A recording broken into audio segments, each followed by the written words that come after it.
Hi guys, this is our day 2 of practicing Lapu-Lapu. Hindi naman po porket ako si Misaki ay hindi na po natin kailangan mag-practice sa Lapu-Lapu. Kaya for today's video, isaalamin natin kung ano nga po ba talagang mas maganda gamitin. Sustain or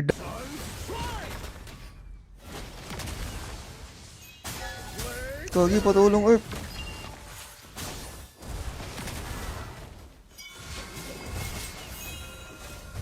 Patay.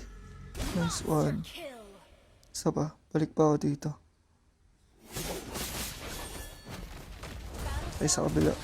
Teka lang, gagawin ko. Lilituin ko yan. For skill ulti. Lilituin ko to.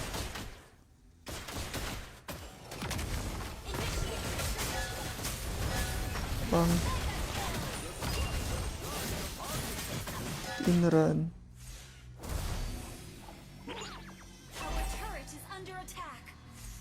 Patay ba yung silong?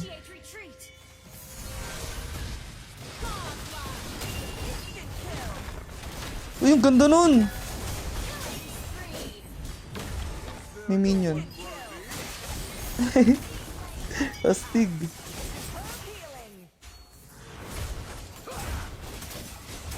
Panalo na Earth. Ganda nun ah. Top global ba tong silong? Tingnan nga natin.